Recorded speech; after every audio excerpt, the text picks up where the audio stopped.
What's going on, everybody? Welcome to the Freedom Fire Podcast, where we want to stoke the flames of freedom every single day. My name is Kendall Bowman. We got a loaded show for you guys today, but before we get into that, make sure you hit the like button, subscribe, leave a comment in the comment section, and share the show with your friends. Be sure that you follow us on all the socials down in the description, and hit that notification bell so that you can be notified whenever we put out new shows.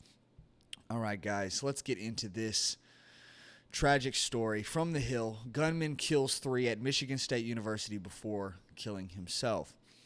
A gunman killed 3 students and wounded 5 others at Michigan State University late Monday, then fatally shot himself off the East Lansing campus, police said. The shooter opened fire at 2 locations on campus, an academic building and a student union area, according to authorities, prompting an hour-long manhunt as students sheltered in place.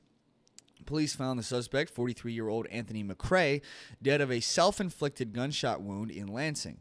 The school's police and public safety interim deputy chief, Chris Rosman, told reporters early Tuesday morning. The suspect is not affiliated in any way with the university and isn't a current or previous student. Faculty or staff member, Rosman noted. Authorities were led to McCrae by a caller's tip. A weapon was recovered. There is no threat to campus. We believe there to only be one shooter in this incident, and there is no longer a need to shelter in place on campus, the deputy chief said.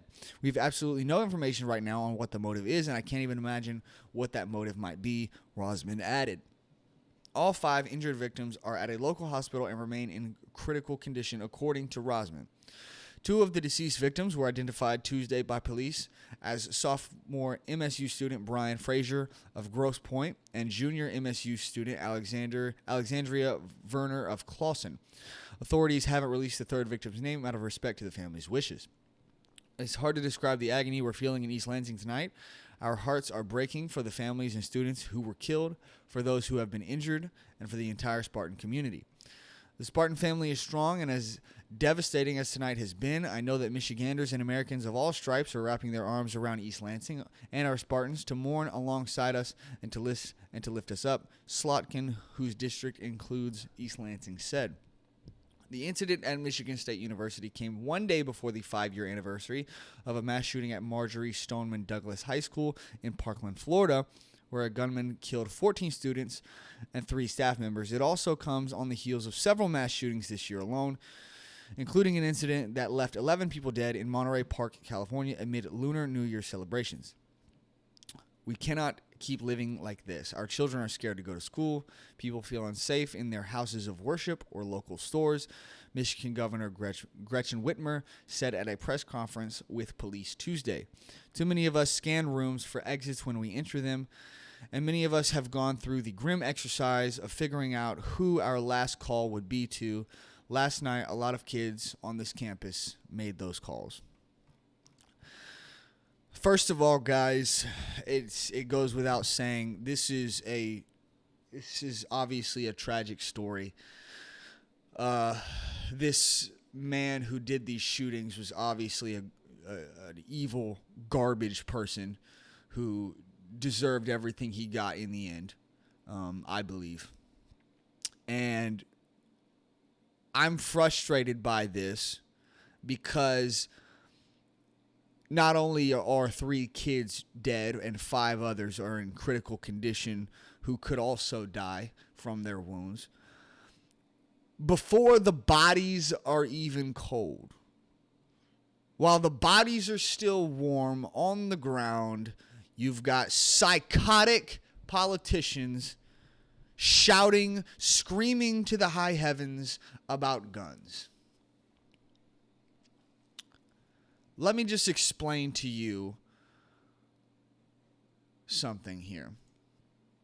U-Haul driver blames invisible object for deadly rampage.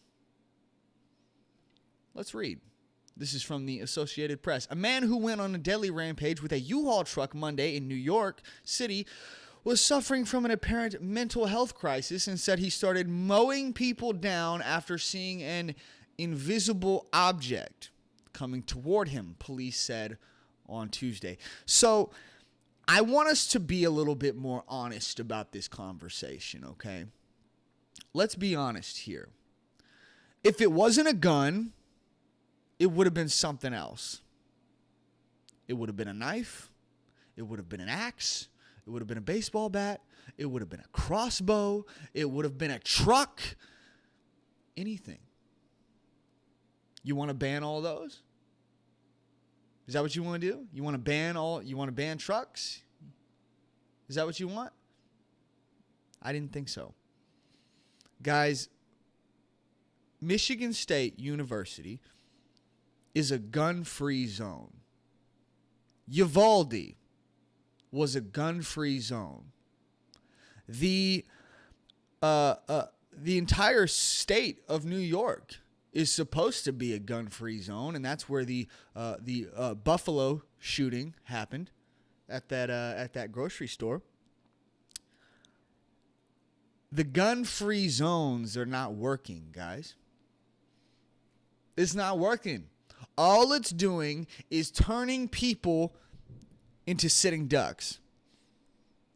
And the Democrats will tell you, oh, well, then that means we shouldn't have guns at all. It just means that you should allow people to defend themselves rather than disarming them and making them defenseless in the face of psychotic freaks like this.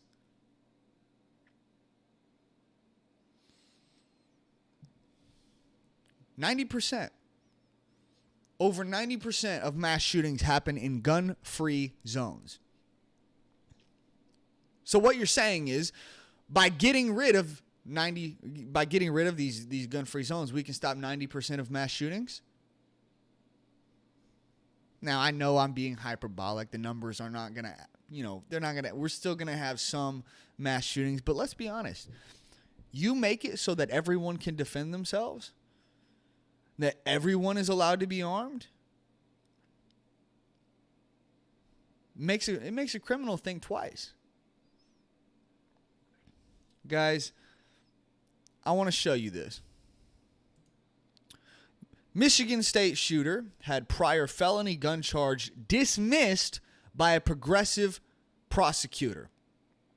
Ingham County prosecutor Carol Simon ended mandatory sentencing for felony firearm charges in the name of race equity. This right here is what led to this shooting, because this weak leftist prosecutor chose not to enforce the laws that we already have. We already have laws to prosecute criminals. If you just simply follow those laws instead of letting violent criminals go, then all this stops. We already have these laws on the books. And if this woman had followed the law and had prosecuted this man, this shooting wouldn't have happened. The answer is not more laws. The answer is not more control, more gun control. That's not the answer. It's not. The answer is allowing people to defend themselves in the face of evil men like this. It's garbage, man. These kids at this campus were sitting ducks. They're sitting ducks, guys. What if you're a Democrat watching this, okay, and you're one of those gun control people, okay?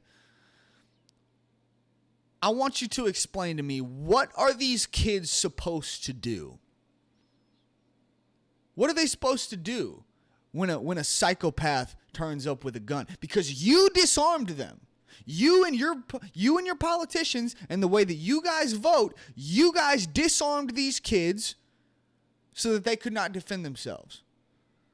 You disarmed the teachers so that they cannot defend themselves.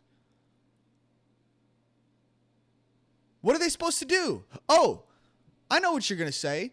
They're supposed to just die. They're supposed to just die, right? That's what you want? That's their only option in the face of this psychotic monster who wants to murder them, is just to die. Just lay down and get your head blown off. That's your answer for these people who are trying to defend themselves? It's unacceptable, guys. It's not working. Your stupid gun control laws don't work.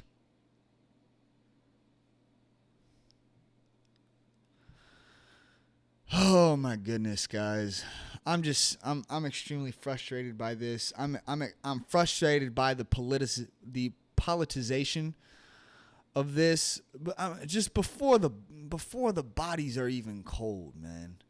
They just, oh, we're going to scream about guns. This helps our agenda. So I don't know, man. I don't know. I know that what I do know is that if just a few of those kids had a firearm to be able to fire back at this monster, he might not have killed so many people. He might have been put down a lot sooner. I don't know. I know that the gun laws and the gun control is not working, and I think we need to go in the other direction. We need to let people defend themselves because the police can't be there. They can't. They can't always be there. And stuff like this is always going to continue to happen. Listen, guys, if criminals don't get guns legally in the United States, which he shouldn't have been allowed to do because he should have got a felony gun charge. If they don't get it legally here in the United States, say we ban all guns, the criminals will just go down to Mexico and buy guns from the cartels. It's very simple. Like, this is not hard to figure out, guys. It's not. Criminals will always have guns. So if you make law-abiding citizens defenseless, guess who dies? Law-abiding citizens. Guess who dies? Students at MSU. Guess who dies? Kids at Uvalde. Guess who dies? People just trying to shop up in Buffalo. That's who dies. All right, guys. I think I've made my point on this. This is insane. It's insane that we're even having to have this conversation that, we don't want to follow the laws we have. We just want to control more guns, and at the end of the day, it's not going to fix anything anyways. I don't know. I'm gonna leave it there, guys. I'll have another show coming for you guys tomorrow. Be sure that you follow me on all the socials down in the description. And hit that notification bell so that you can be notified whenever we put out new shows. Thank you guys so much for watching. I'll see you guys in the next one. Bye, guys.